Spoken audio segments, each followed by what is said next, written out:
Hi, and welcome to another episode of the Gull-Mouth Action podcast, where we take a look at the latest goings on at Brighton and Hove Albion and Crawley Town.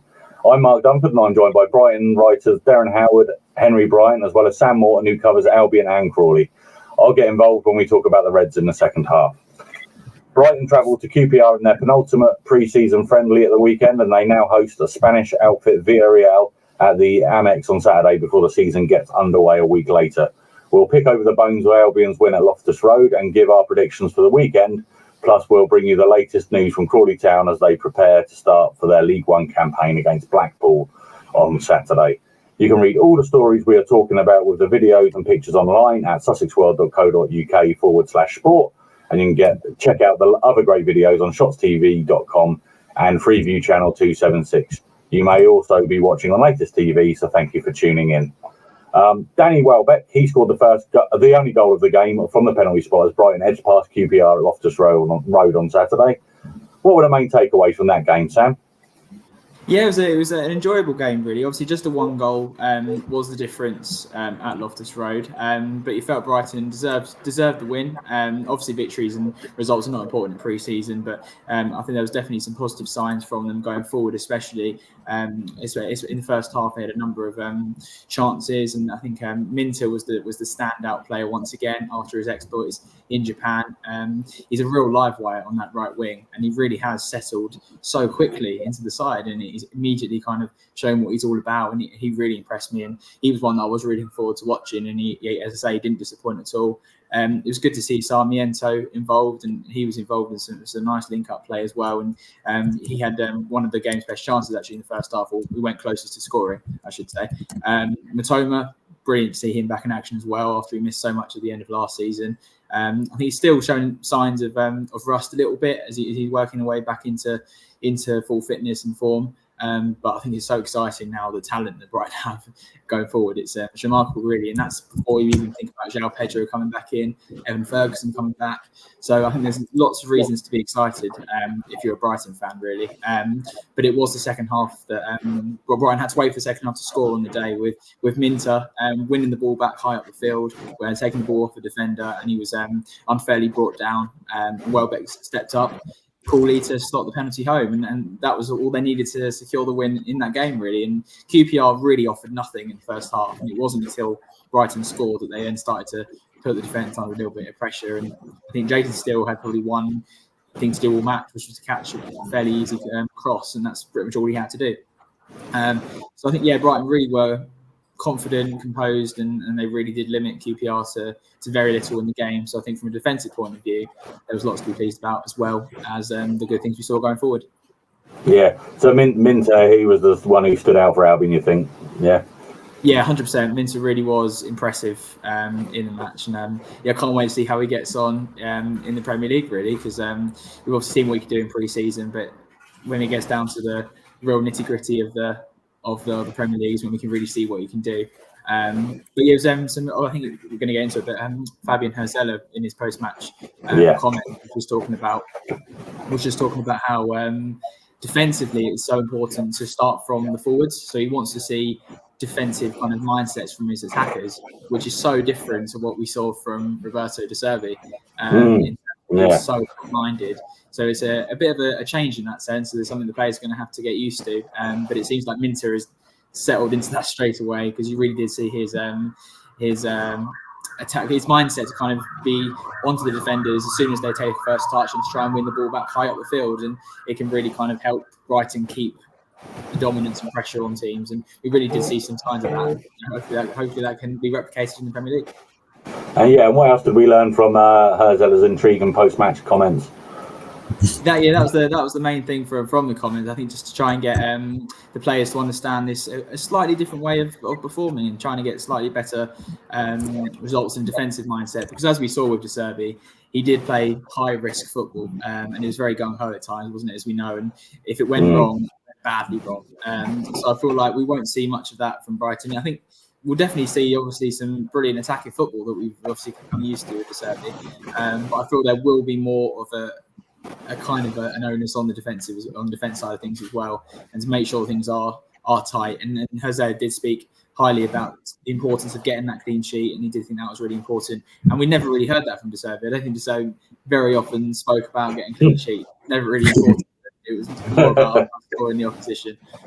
So I think, we take some getting used to for the players and journalists as well, I think. So, but I think the signs are positive. As we saw, they scored lots of goals in Japan as well. So it's not going to be a case of just sitting back and hitting teams on the counter. I think Jose will be looking for the right balance between defence and attack. Lovely. Next up for Albion is a home match against La Liga side Villareal in their final pre-season friendly before they travel to Everton on the opening weekend of the Premier League. How much of a test will Villareal be, Derren? Yeah, I think it's a good pre-season friendly, good one for the final match before the Premier League starts. And yeah, they look a good outfit. Obviously, they finished 8th in the Liga last season. They've got a few familiar faces as well. They recently signed Nicolas Pepe from Arsenal as well. Who you remember, he went to Arsenal for 70 odd million, and he was, he showed flashes of his brilliance, but never really nailed down a spot in the Arsenal team. So he's at Villareal now. Hopefully fans can get a glimpse of him. Eric Bailly as well, former Man United defender, and Danjuma as well, used to play for Bournemouth, Everton and Tottenham. He plays for Villareal now as well. So yeah, I think there'll be a good test, and it will more be about what Albion, how much they want to put into it, how much they want to get out of it before the Everton game in the Premier League. It's that sort of balance that you have to get about getting the fitness right without risking injury, and just seeing sort of where some of the players are at. I think Lewis Dunk could make an appearance, his first of the pre-season. Obviously, he was given extra time to rest after being in the England squad. Didn't play for England, but he was with the squad, so he was allowed extra leave. As was Billy Gilmour as well. So it'd be interesting to see whether Billy Gilmour plays with all this speculation linking him to Napoli still. So yeah, I think they're the main takeaways. Villareal under Marcelino Torral, they drew 0-0 with Notts Forest in the pre-season friendly last Friday. So they've had a couple of games against Premier League teams. I think they also played St Etienne as well before Forest, and they lost 3-0 to them. So they're feeling their way into the season as well. So I think it would be a good game for Brighton and for Villareal, and a good one for the fans as well. And it would be Fabian Herlis's first time in the dugout at the Amex Stadium as well. So he'll likely get a good welcome as well. So it's a good one. Looking forward to it. Absolutely. And what kind of team are we expecting Brighton to field, Henry? And who would you like to see minutes given to? Well, as Derren mentions, I do think this will be a sort of a very stiff competition for the Albion. They do look like a solid side. It would be interesting to see the two Feyenoord boys in action. Yakuba Minter, who was bought from Newcastle but was on loan to the side, and Wiffer as well, because we've seen recently that he's been back in training. I'm not sure if he's going to be ready for the sort of first team, sort of the first 11 on the field, but he could be used as a substitute, and that'd be an interesting one, seeing him link up with the other defenders and seeing how he gets on, really, because obviously we know that it always takes a bit of time to adjust, and others adjust more quickly than others. And one of those players that's just been able to sort of take to the team like a duck to water recently is, Yakuba Minter that was mentioned. I mean, he's been absolutely quality for the Albion, and in that Japan tour, you really just saw that he was trying, he was making an impact. And, a lot of players, especially when they come into a team, I think they want to make their sort of mark straight away, especially as an attacker. And he really did. He scored a few goals, and he was really involved, just getting the team up the pitch all the time. And he's such a bright spark for the team, and one that Albion fans are really looking forward to seeing in the Premier League, and also seeing if they're going to watch this game that's, our last pre-season game before the campaign kicks off. I think that Matoma would be great to see back at the Amex as well, if he was given a few minutes. I mean, he's, the star man for the Japanese fans here. So he's been, he's been sort of commended a lot being on tour, and Koisa Dubry as well, because he's just performed so impressively. He's come from Arsenal, from the academy, and he's just shone so well for the Albion, and it's really nice to see how well he's been doing. And if you can do that in the Premier League as well, then it's just another gem that Brighton have been able to uncover. Brilliant, yeah. What's the latest situation in the transfer market, Derren? It sounds like 2 players are edging closer to moves away and at least 3 could be coming in. And what's the latest with Carl Rushworth as well? Oh, you're on mute, Derren. Sorry, chaps. Yeah, there's a few players that could be on the move. The long running saga with Dennis Undav. You remember he sort of spent last season on loan at Stuttgart, and he's made no secret of his wish to leave Albion this summer. And he's even sort of made some comments to say that he didn't feel appreciated at Brighton. He said when he was on loan at Stuttgart, he was never valued by Brighton. So it's quite strange to hear those comments. And I think it was mainly he was getting edgy. He wanted the move to progress quicker, but Brighton were really, they weren't just going to let him go lightly. They really wanted to maximise the value they could, and I think they have by the sounds of it. They brought him in for 6 million, and it's looking like they're wrapping up a deal which could, with add-ons, get up to around about the 30 million mark as Undav leaves for Stuttgart. Billy Gilmour, what's happening there? I really don't know. It's unless he really wants to leave to go to Napoli, I don't think Brighton should be selling him. We're not privy to what Gilmour wants to do. But there's talk of like a 15 million bid coming in. Napoli started with 8 million. They've gone up to 15. And I don't think that's enough for Gilmour. So it's interesting to see what happens there. If I was Herzella, I would say, look, you're going to be my main man this season. I want you to play alongside Belieber and Wiffer, who have just come in, and really make him feel wanted and part of this Brighton team. So it'd be interesting to see what happens there. Facundo Buonanotte, he looks as though he's going to seal a loan move to Leicester. There was talk of Feyenoord, Southampton, and also Celtic, but it looks as though Leicester have got a loan deal without an option to buy for Buonanotte. And Carl Rushworth, I think his loan move, they're going to look to loan him out to a championship club possibly, but I think that's been delayed because of Verbruggen's injury. Verbruggen's not fit to start for the first couple of games, so I think once Verbruggen's back, then you'll see Carl Rushworth agree a loan deal, and I'm sure there'll be a number of takers for him as well. He's a class goalkeeper. That's the main outgoings for Brighton, I think, in the coming days. Fair enough. And Henry, you've only got about a minute. Are you pleased that the Undav deal is finally sorted? And what are your thoughts on Buonanotte going to Leicester? Doesn't it strengthen a rival? Well, yeah, just to talk about Undav really quickly. I mean, I think we just had to make the best out of a really bad situation where we did have that sort of clause that allowed them to actually sort of purchase the player. And although we could have sort of added a little bit more to sort of actually have him back for ourselves, I think that the issues of the interviews that we saw of him just saying he doesn't want to be at the club, I think that had just sort of sealed the deal that he was going to stay there, because I don't think Bloom would have wanted sort of a bad apple in morale in the changing rooms, and I think that could have done a lot of damage. Brighton a lot not like that as a team. And I think in regards to Buonanotte going to Leicester, and I think it can be assumed that he'll get more game time by going there while still remaining in the Premier League, which is huge for him. But to answer the question, I do think it does sort of strengthen a rival, even though Brighton have done a lot of work in this transfer window with their recent successes as well, sort of in the Europa League and their status going up a little bit. I do think that it's a risk getting a player of 19 years old out on loan. I mean, he was featured a little bit for Zerbi here and there with spells, and he was really good. So I think he'll do well at Leicester. But yeah, we'll see if that was a mistake. And I'm glad that there's no buy option in this one. They've learned their lesson, hopefully. A quick question for you. Is Leicester really a rival for Brighton, do you think? It's an interesting one, isn't it? Because a few years ago, you'd have said, yeah, definitely for sure. And it really depends how Brighton get going under Herzella. I think if they had a more experienced manager coming in, then maybe they'd steady the ship earlier. But because Herzella's brand new to the Premier League, he's very young.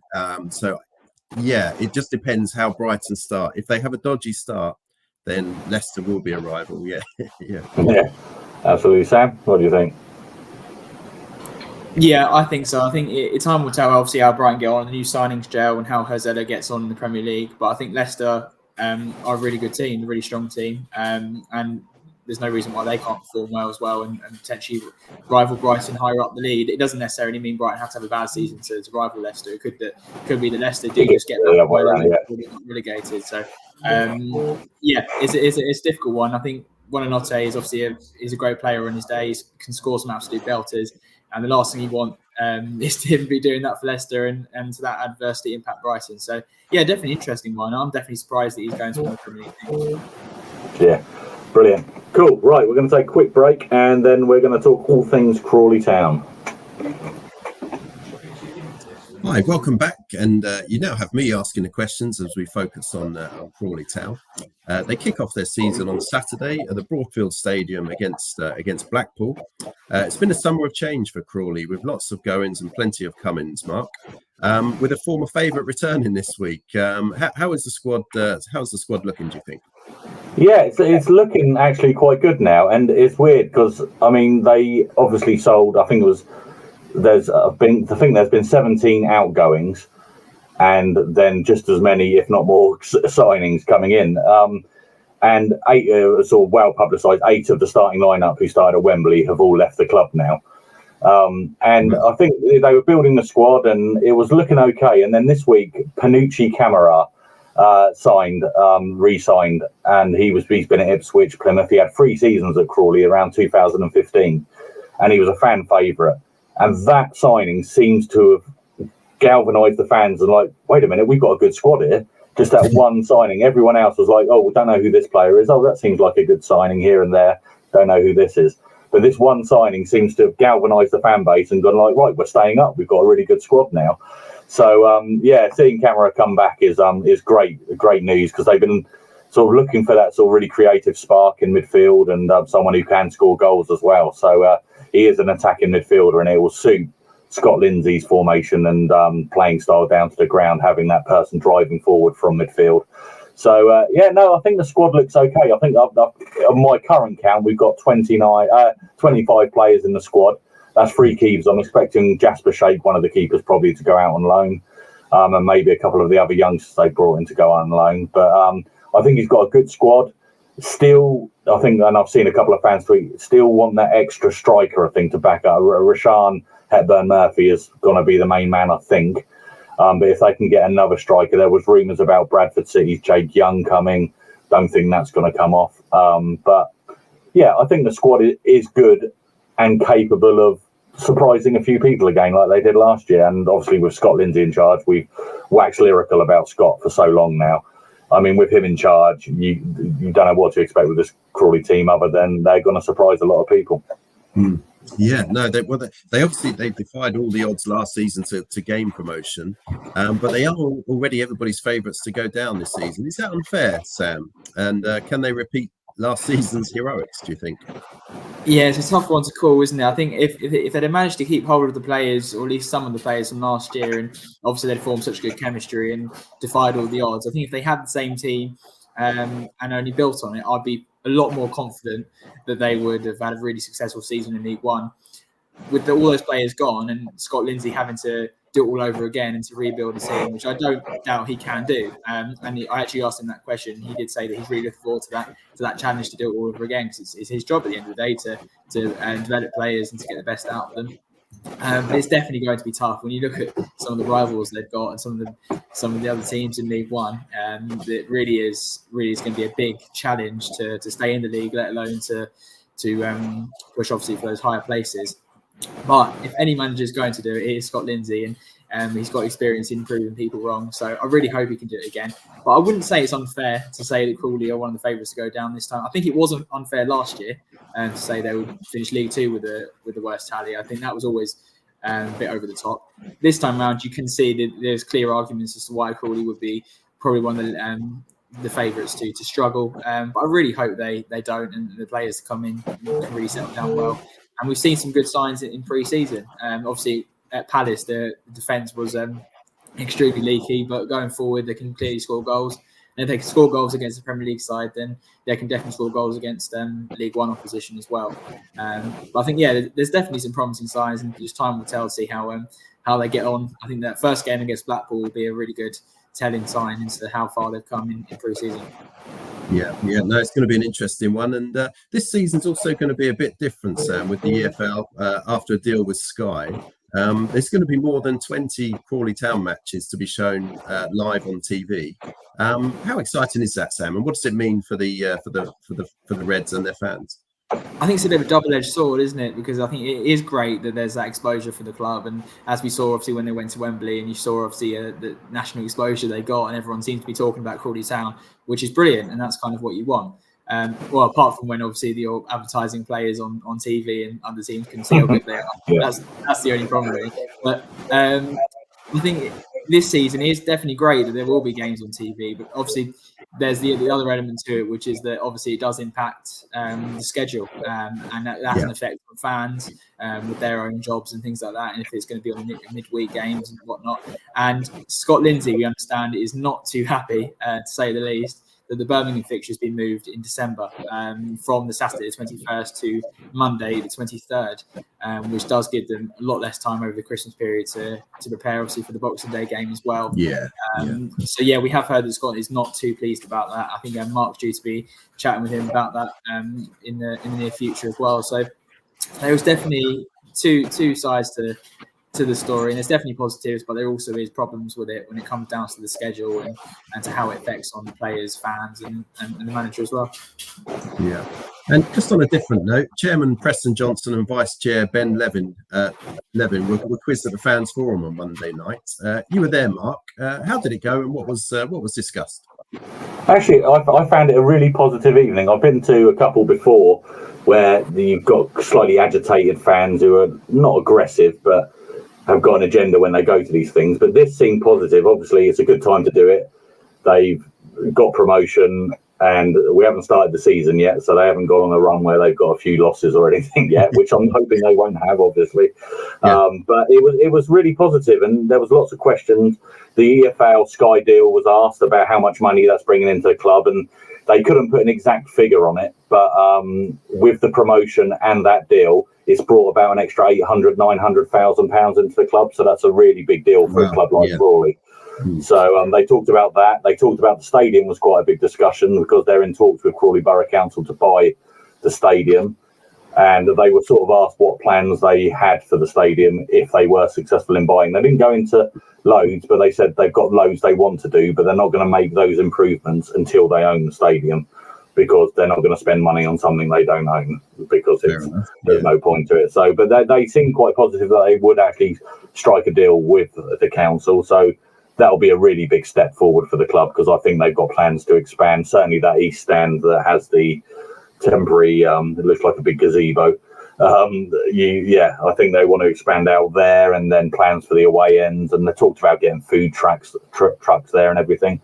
But they also talked about the merchandise. Fans want to know where, because it's quite a small club shop at Crawley. If you've never been, it's in the ticket office and it's very small.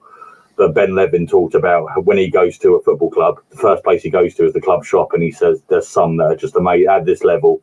I mean, MK Dons we saw last year when I went for the playoff semi-final, an amazing club shop. So they're looking at possibly expanding that at the ground, but also having pop-up shops around the town, maybe at Gatwick, maybe at County Mall. So there was lots of chat about that, sorting out the website, sorting out the online ticketing service. One of the fans said he goes and watches Horsham a lot, and he said Horsham are 4 tiers below Crawley, and their online ticketing system is so much more advanced than Crawley. So they said they were looking at that. They've reviewed 4 different systems at the moment, so they're hoping to have that in by Christmas. So there was lots of really good positive chat about moving the club forward. So which is where they need to be. They want to become a sustainable League One football club, and at the moment, I think they're still a League Two football club in League One now. So if they can sort of grow the club off the pitch as well as on it, then I think they stand up in good stead. And it was really positive hearing Preston and Ben Levin. They were really honest, and if there wasn't anything they couldn't answer, they said we don't know the answer to that yet, but hopefully we can. Next time we meet, we can have something in place for that, and they're willing to listen to fans' ideas as well, which is great. Good. Yeah, no, that sounds all positive. And we move on to the Steve Bones score predictions corner there with. We got so first up, we got Crawley Town against Blackpool. First game of the season. How are you going for this one, Mark? I'm going to go ultra positive. I think the crowd. I think it'll be a huge crowd, and I think they'll get Crawley pumping. And although, it could be tough, Blackpool obviously a former Premier League team, but I'm going to go for a 2-1 Crawley Town win and get the season off to a flyer. Yeah, I think that's a good one. Sam, are you as optimistic? Not quite as optimistic. I think it will be a draw. I think they'll start off with a 1-1 draw against obviously a team with lots of history, a big team in Blackpool. I think it should be a good game and a really good start to their League One campaign. But I think it'll be a tight 1-1 draw. Win or draw, Henry, or a defeat? Which one are you going for? I won't say defeat, otherwise Mark might get me. I will. Yeah. I mean, I don't know Crawley near enough as much as you guys, but the fact that they've had so many sort of additions and comings and goings, I feel like it'd be a draw. I feel like they'll have a really positive start, but I do think it'll be a 1-1 draw, as Sam said. And a draw won't be a bad result either, I don't think. I think that'll be a good positive start. Yeah. I'm going for a 2-0 win for Crawley. Yeah. And then on Tuesday night, the fixtures come thick and fast already. They've got the League Cup. They're home to Swindon Town. How are you going with that one, Mark? Scott Lindsay's old side, they absolutely battered them on New Year's Day this year. They beat 3-0 at home in the league, and it was the sort of start of their real push for the playoffs. You got to predict Crawley win. They had a horrible draw last year at Exeter away and went out in first round. I think this might be a cup that they look to target to have some really big games, good Tuesday night games at the Broadfield Stadium or somewhere else. So I'm going to go for a 2-0 win this time. 2-0 win in the cup. Sam, what do you think of the cup win, League Cup? I think Crawley will win this one as well. I'll go for a 2-1 win. Yeah, Henry, Scott Lindsay against his former team. Yeah, that sounds pretty tasty. To be fair, I'll say a 1-0. Well, all a positive start for Crawley. You can catch up with all of the latest sports news we're covering, everything we've talked about today at sussexworld.co.uk, and you can watch more excellent videos on shotstv.com and Freeview channel 276. But thank you guys. Thanks everybody for tuning in.